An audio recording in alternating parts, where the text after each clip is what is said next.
샬롬, 말씀 읽어주는 김기웅 목사입니다. 오늘도 기대하는 마음을 가지고 하나님의 말씀 함께 읽겠습니다. 이사야 9장 1절부터 7절까지의 말씀입니다. 그러나 고난 가운데 있던 자들은 이제 어둠에서 벗어날 것이다.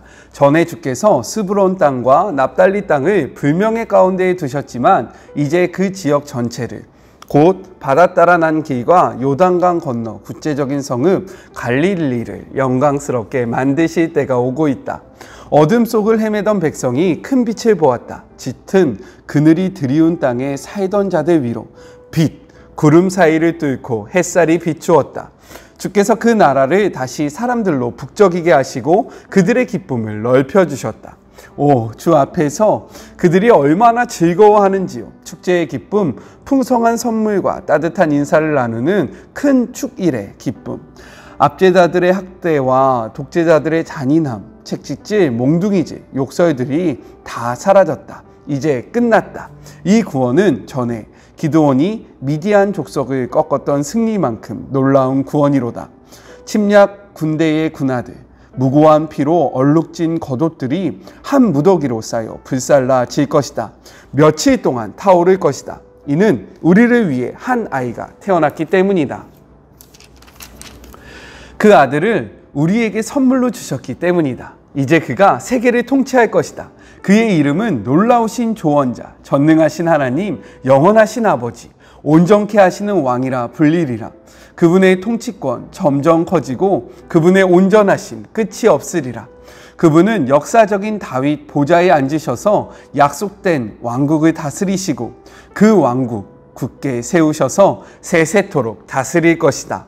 공정함과 올바름으로 이제부터 영원까지 다스리시리라. 만군의 하나님의 열심이 이 모든 일을 이루실 것이다. 이것은 하나님의 말씀입니다. 오늘 메시지를 읽을 때 저의 기쁨이 막 느껴지셨습니까? 오늘 메시지는 회복을 담고 있기 때문에 제가 최대한 기쁘게 읽으려고 했는데 만약에 느끼지 못하셨다면 죄송합니다. 네, 오늘 메시지는요 정말로 너무나도 중요합니다. 왜냐면요 오늘의 메시지를 통해서 우리에게 오실 신약과 구약의 가장 중요한 예수 그리스도의 탄생과 그분의 통치를 이야기하고 있기 때문인 거예요. 하나씩 살펴볼까요? 오늘의 메시지를 시작할 때 원어적 성경을 보면 접속사로 시작하고 있어요. 그래서 메시지 성경에는요 그러나 라고 시작하고 있는 것입니다. 이 그러나 라는 접속사는 어떤 거예요? 앞의 내용과 뒤의 내용이 다를 때 쓰지 않습니까? 앞의 내용은 무엇이에요? 이스라엘의 멸망 그리고 이들의 심판의 내용을 담고 있었습니다. 그런데 그러나 그 다음의 메시지는 무엇일까요? 회복을 담고 있는 거예요. 이것은 무엇이냐면 하나님께서 이스라엘을 향해서 멸망과 심판을 선포하셨지만 이를 포기하지 않으시고 계시다는 것을 드러내고 있는 표현이고요. 그리고 이 멸망과 그리고 이러한 심판 가운데서도 회복이 있을 것이다 라는 것을 드러내고 있는 메시지입니다. 1절과 2절은요 역사적으로 보면 포로로 끌려갔던 이스라엘이 다시금 회복하면서 이러한 국가가 회복되는 그러한 내용을 담고 있지만 이뿐 아니라 이는요 하나님 예수 그리스도의 아들이 이 땅에 오심으로 하나님의 나라가 선포되고 이 땅이 회복될 것임을 나타내고 있는 메시지인 거예요. 왜냐면요 이 메시지를 또 어디서 이야기하고 있냐, 마태복음 4장 14절부터 17절에 이렇게 기록하고 있기 때문입니다. 같이 한번 읽어볼까요? 이는 선지자 이사야를 통하여 하신 말씀을 이루려 하심이라. 일러스되 스브론 땅과 납달리 땅과 요단강 저편 해변길과 이방의 갈릴리여 흑암에 앉은 백성이 큰 빛을 보았고 사망의 땅과 그늘에 앉은 자들에게 빛이 비치었도다 하셨느니라. 이때로부터 예수께서 비로소 전파하여 이르시되 회개하라 천국이 가까이 왔느니라 하시더라 라고 이야기하고 있어요. 예수 그리스도의 첫 번째 사역을 이야기하기에 앞서서 예수님이요 하나님의 나라를 선포하기에 앞서서 이 이사야의 말씀을 이야기하고 있다는 거예요. 즉 이 이사야의 말씀은요 단순한 이스라엘 백성의 이스라엘 땅의 그런 국가적인 번영을 의미하기보다는 하나님 나라의 그러한 선포를 담고 있다는 것을 분명하게 드러내고 있기 때문에 우리가 이것을 이중적 메시지로 이해해야 된다는 것입니다. 조금 이해가 되십니까? 더 한번 볼까요?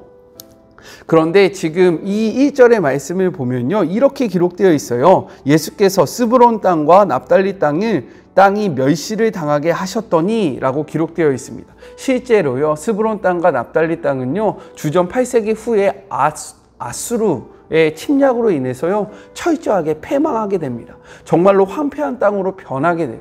그리고 납달리는요, 북이스라엘의 최위쪽에 자리 잡고 있어서요, 많은 민족들이 쳐들어올 때 그 땅으로 쳐들어왔어요. 그렇기 때문에 이 땅에 얼마나 많은 어려움이 있겠습니까?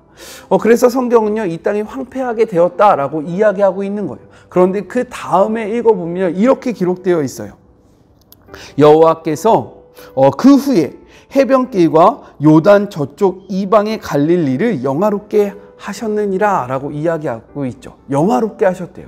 이렇게 황폐했던 땅을요, 영화롭게 했다라고 이야기합니다. 이것을 역사적으로 보면요, 이 땅이 회복되고, 그리고 이 땅이 굉장히 튼튼해짐을 의미해야 되잖아요. 그런데 마태복음 4장 12절부터 13절을 보면요, 이렇게 기록되어 있어요. 같이 한번 읽어볼까요? 예수께서 요한이 잡혔음을 들으시고 갈릴리로 물러가셨다가 나사렛을 떠나 스브론과 납달리 지경 해변에 있는 가버나움에 가서 사시니. 예수님의 공생의 생활을 보면요, 예수님이 어디 땅을 중심으로 이렇게 다니셨냐면 스브론과 그리고 납달리 그리고 갈릴리 땅을 중심으로 사역을 하셨습니다. 예수 그리스도는요, 회복의 주관자 되시잖아요. 그러한 회복의 주관자 되신 예수님이요, 어느 땅을 중심으로 지금 사역을 하셨다고 성경은 이야기합니까? 성경은 이야기하고 있어요. 이사야가 예언한 이 스브론과 그리고 납달리 땅을 중심으로 예수님께서 활동하셨다는 거예요. 그렇기 때문에 이 영화롭게 하셨다라는 말은 바로 이러한 예언의 성취를 담고 있는 것입니다. 이해가 되셨습니까? 2절과 3절은요, 구원의 기쁨을 의미하고 있어요. 흑암과 짙은 어둠은요, 저주와 죽음을 상징합니다. 그리고요, 빛은요, 행복과 구원을 상징하고 있어요. 지금 이스라엘 땅이요, 흑암 속에 있대요. 이것은 무엇을 나타내고 있는 거냐면 여호와의 부재를 의미하는 거예요. 하나님께서 함께 하시지 않으니까요, 이스라엘에 어둠이 찾아온 거예요. 그렇다면 반대로 빛이 왔다는 것은 무엇을 의미합니까? 여호와께서 다시 이들과 함께 하겠다라고 이야기하는 거예요. 이것이 무엇이에요? 임마누엘입니다. 그 임마누엘이 이루어질 때 우리의 삶에 빛이 있는 거예요. 이것은 이스라엘을 떠나셨던 하나님이 다시금 이스라엘과 함께함을 의미하고 있는 것이기 때문에 그 구원의 기쁨이 이들 가운데 충만하다라고 이야기하는 것이 바로 2절과 3절의 말씀입니다. 4절과 7절은요, 기쁨의 내용을 이야기하고 있는데 왜 기쁜지 세 가지로 나타내고 있어요. 첫 번째는 이방 민족의 압제에서 해방되었기 때문에 이들이 기뻐한다라고 의미하고 있습니다. 나타내고 있어요. 그런데요, 여기서 중요한 표현이 있어요. 그것이 무엇이냐면 미디안의 날과 같다라는 거예요. 무엇과 같다고요? 미디안의 날과 같다. 이 미디안의 날은 무엇을 의미하고 있을까요? 구약 성경 사사기, 즉 왕이 없었을 때 하나님께서 어떠한 문제가 생기면 사사를 통해서 이스라엘 나라를 구원하셨거든요. 이 6장과 7장에 보면 기드온이라는 사사가 나옵니다. 미디안의 그러한 족속이요, 이스라엘 땅을 침략해요. 하나님께서 이때 세우신 사사가 바로 기드온입니다. 그런데 이 미디안의 군대가 얼마나 많았는지 해변가에 수많은 모래와 같다라고 기록하고 있고요. 지금은 우리가 공해로 인해서 밤하늘의 별이 보이지 않지만 정말로 동남아나 혹은 깨끗한 그러한 맑은 공기가 있는 곳에 가서 밤하늘을 보면요, 별이 쏟아질 것처럼 많잖아요. 이 미디안의 군대를요, 하늘의 별과 같이 많다라고 이야기하고 있어요. 그런데 하나님은요, 이 기드온을 통해서 이 미디안을 물리치시는데 몇 명을 통해서 전쟁을 하시는 줄 아십니까? 300명을 통해서 이 일을 이루십니다. 이것을 통해서 하나님이 주시는 메시지가 무엇이냐면 너희들이 잘나서 이 미디안 수많은 사람들을 물리친 것이 아니라 전쟁에 능하신 능력의 하나님이 함께하기 때문에 이 전쟁을 승리하였다라고 선포하고 있는 거예요. 이것이 바로 미디안의 날입니다. 그런데요, 이 압제에서 해방되었다라는 이 표현을 할 때 미디안의 날과 같다라고 이야기하고 있는 것은 그렇다면 무슨 의미입니까?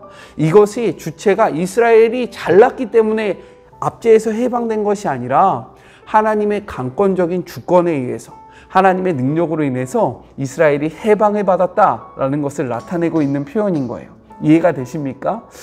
이 두 번째는 무엇이냐면 전쟁의 승리를 나타내고 있어요. 5절 말씀을 메시지 성경으로 같이 한번 읽어볼까요? 침략 군대의 군하들, 무고한 피로 얼룩진 거독들이 한 무대기로 쌓여 불살라질 것이다. 그리고요, 이 불이요 며칠째 계속해서 탈 것이다 라고 이야기하고 있는 것입니다. 이것은 어떠한 것을 나타내고 있냐? 전쟁이 더 이상 이 땅 가운데 이루어지지 않음을 선포하고 있는 거예요.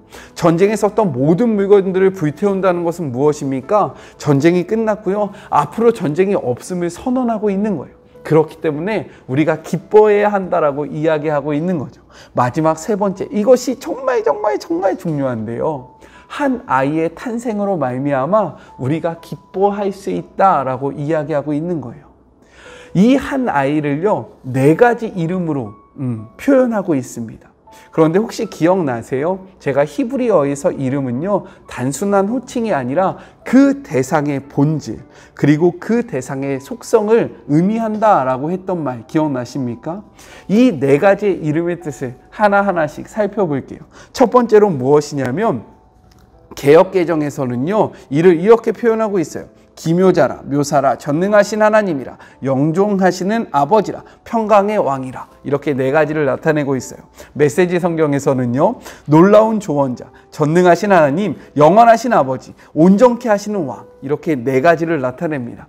원어적 의미로 이것이 무엇을 드러내고 있는지 하나씩 한번 살펴보도록 하겠습니다. 먼저 첫 번째, 기묘라, 묘사라. 그리고 메시지 성경에서 놀라우신 조언자는요 놀라운 상담가라는 의미를 담고 있습니다. 상담가는 어떠한 일을 하는 사람입니까? 삶에 문제가 왔을 때 그 이야기를 들어주고요, 그 문제를 해결해 주는 사람들이 상담가잖아요. 그런데 이 한 아이는요 놀라운 상담가래요. 이 놀랍다라는 표현은 정말로 인간의 지혜가 아니라요 하늘에 있는 지혜를 의미하고 있는 거예요. 해결하지 못하는 것이 없다라고 나타내는 겁니다. 즉, 이 한 아이는요 자신이 통치하는 그 백성들의 모든 문제들을 상담해 줄 수 있고 이 모든 문제들을 해결해 줄 수 있는 그러한 존재다라고 의미하고 있는 거고요. 두 번째는 무엇이라고 이야기하냐면 전능하신 하나님이다 라고 표현하고 있습니다.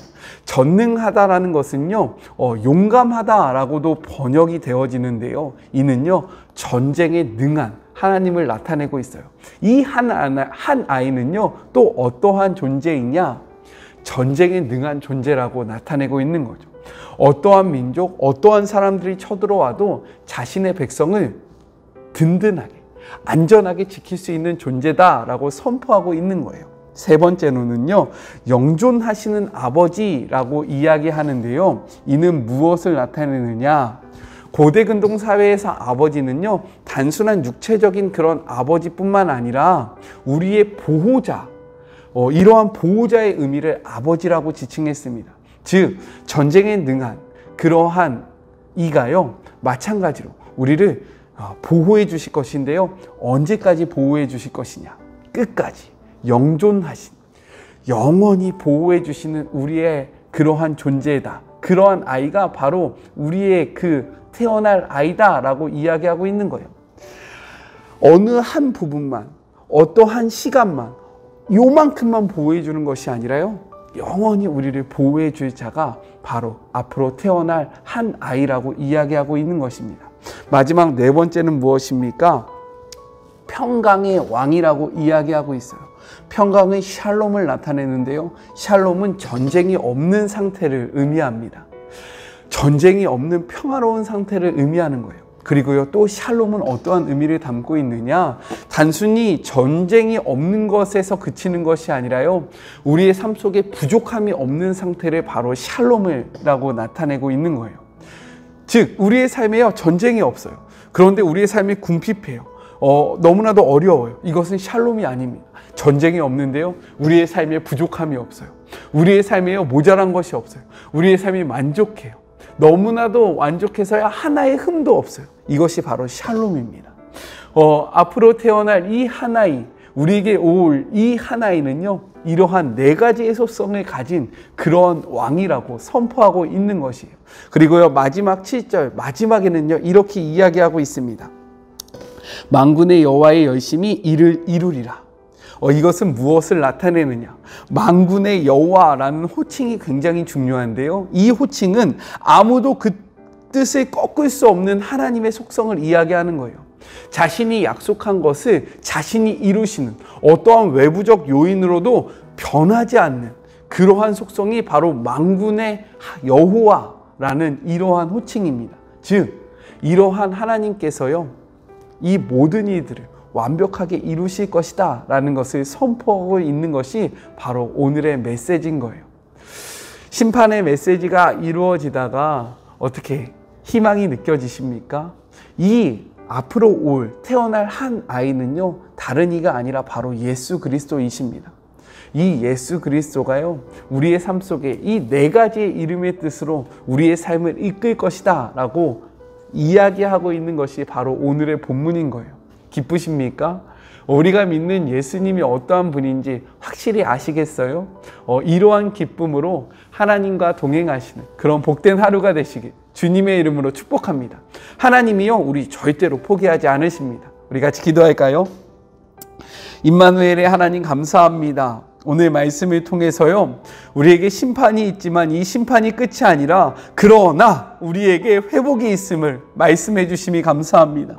우리가 이 회복을 받아들이게 하여 주시고, 이 회복을 기대하게 하여 주시고, 앞으로 우리에게 올 이 한 아이 메시아 예수 그리스도의 그 속성을 잊지 않고 기억하는 그런 복된 하루가 되게 하여 주시옵소서. 우리의 정말로 완벽한 상담가 되신, 전쟁에 능하시고 영원한 아버지 되신, 그리고 평강의 왕이신 우리의 예수 그리스도를 바라보는 하루가 되어서 우리가 이 세상 속에서 살아가지만 주눅들지 않는 하루가 되게 하여 주시고, 불안할 수밖에 없는 이 상황이지만 불안해하지 않는 그런 복된 한날이 되게 하여 주시옵소서. 함께 하실 하나님을 기대하며 예수님의 이름으로 기도드립니다. 아멘. 임마누엘의 하나님이 우리와 함께 하십니다. 하나님이요, 우리 절대로 포기하지 않으세요. 하나님과 동행하심으로 이 축복을 누리시는 그런 복된 하루가 되셨으면 좋겠습니다. 저는 또 내일 만나도록 할게요. 사랑하고 주님의 이름으로 축복합니다. 오늘 하루도 힘내세요. 화이팅!